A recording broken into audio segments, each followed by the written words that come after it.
আমরা এতক্ষণ বিডিও সাহেবের সাথে আমরা বসেছিলাম, আমরা জেলা নেতৃত্ব দীর্ঘক্ষণ বিভিন্ন বিষয় নিয়ে আলোচনা হয়েছে। সেখানে হচ্ছে যে সরকারি যে পোর্টালটা আছে, সরকারিভাবে পঞ্চায়েতগুলোকে যে কাজ হচ্ছে, সেখানে সার্ভারটা ডিস্টার্ব করছে, তার ফলে এটা স্লো হয়েছে। 2 নম্বর, ওনারা যেটা বললেন, আমরা গতকাল একটা উদাহরণ দিই, বুইতা পঞ্চায়েত অফিসে বুইতা সাধারণ মানুষ সেখানে জড়ো হয়ে এই যারা অন্নপূর্ণা ভাণ্ডারে টাকা পায়নি, আমরা জানি 1 জুলাইতে প্রায় 1,10,00,000 মতো মায়েদের টাকা ঢুকিয়েছে সরকার, আমাদের শুভেন্দুদার নেতৃত্বে যে সরকার চলছে। তো যারা পায়নি অন্নপূর্ণা ভাণ্ডারে টাকা, যারা পায়নি তারা বুইতা পঞ্চায়েত অফিসে বিক্ষোভ প্রদর্শন করে এবং এই বিক্ষোভ প্রদর্শন করার পরে পঞ্চায়েত সচিব সহ যারা অফিসার ছিল তারা প্রচণ্ড অ্যাক্টিভ হয়ে যায়। হয়ে যাওয়ার পরে তারা রাত্রি 9টা, 9:30 পর্যন্ত কাজ করে প্রায় অনেক মানুষের নাম অনলাইনে আপলোড করে দিল। তখন আমরা এই অফিসারকে অর্থাৎ বিডিও সাহেবকে বললাম, যেহেতু সরকারি পোর্টালটা স্লো হচ্ছে, যেহেতু প্রায় হাজার লাখে লাখে মানুষ তারা এই পোর্টালের সুযোগটা নিচ্ছে, পোর্টালেতে নাম এন্ট্রি করছে, তারপরে স্লো হচ্ছে।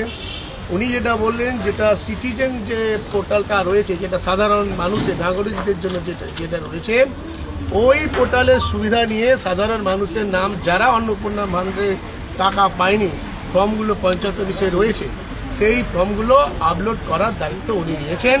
প্রত্যেকটা পঞ্চায়েত সচিব সহ যারা অফিসার রয়েছে উনি আজকের ইনস্ট্রাকশন দিয়ে দেবেন এবং সেই পঞ্চায়েতে গেলে আপনারা যাবেন, গেলে আপনারা সবাই একসাথে যাবেন না, আমরা আমাদের পার্টির পক্ষ থেকে যারা মণ্ডল সভাপতি আছে তাদের বুথ ওয়াইজ আপনাদের বলে দেওয়া হবে, আপনারা যাবেন এবং সিটিজেন পোর্টালের মাধ্যম দিয়ে পঞ্চায়েতগুলো আপনাদের যারা অন্নপূর্ণা ভাণ্ডারে টাকা পাননি, যাদের ফর্মগুলো রয়েছে পেন্ডিং অবস্থায়, সেটা অনলাইনে পোর্টালে চলে যাবে। এবারে এইটা হচ্ছে আমাদের বিডিও সাহেবের কথা, এটা করে দেবেন।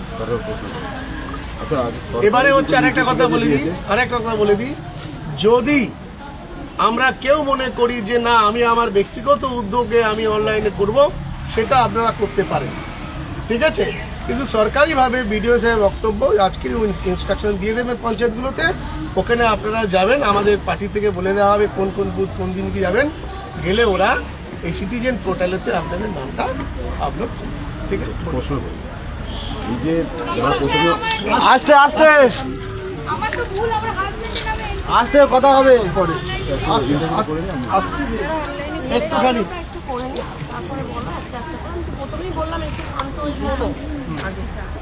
গতকাল যে দুইটা যে ঘটনাটি ঘটেছে সেখানে শোনা গেছিল যে সেখানে সরাসরি অভিযোগ হয়েছিল সেক্রেটারির বিরুদ্ধে 1 নম্বর, আর দ্বিতীয় অভিযোগ হয়েছিল বিডিও থেকে কোনো ইনস্ট্রাকশন দেওয়া হয়নি। সেই পঞ্চায়েতগুলো তারা নির্বাচিত নয়, পঞ্চায়েতের প্রধান থেকে শুরু করে আপনার সদস্যরা যারা রয়েছে তারা কেউ নির্বাচিত না। আপনারা প্রত্যেকে জানেন গায়ের জোরে পঞ্চায়েত দখল করেছিল বিগত সরকার টিএমসি পার্টি, এবং তাদের তত্ত্বাবধানে দীর্ঘ 15 বছর পঞ্চায়েতের অফিসাররা সেক্রেটারি সহ কাজ করেছে। তো মানসিকতা তাদের কোন দিকে সেটা আমরা বুঝতে পারছি। সেই মানসিকতার জন্য তারা কিন্তু কাজগুলোকে ঢিলেমি করেছে, এটা বাস্তব কথা, এবং সেটা আমরা বিডিওকে বলেছি। তো বিডিও যেটা বলেছে যে আপনারা আজকেরই আমি সমস্ত কড়াকড়ি ইনস্ট্রাকশন দিয়ে দেবো যাতে এই কাজগুলো, সেটা দিয়েছিলেন যেটা স্বাভাবিক নিয়মে হয় সেটা উনি দিয়েছিলেন, কিন্তু যেহেতু কাজটা ঢিলেমি হয়েছে যার ফলে যে ইনস্ট্রাকশনটা গতকাল বুইতাকে দিয়েছে সেই ইনস্ট্রাকশনটা বাকি পঞ্চায়েতগুলো ভিডিওতেও হচ্ছে। ভিডিওতে যারা ফর্ম জমা করেছেন ভিডিওতে ওনারা স্টাফ আরো লাগিয়ে দিচ্ছে, দিয়ে ভিডিওতেও এই কাজটা। সরকারি যে লাস্ট নির্দেশিকা হয়েছে গতকাল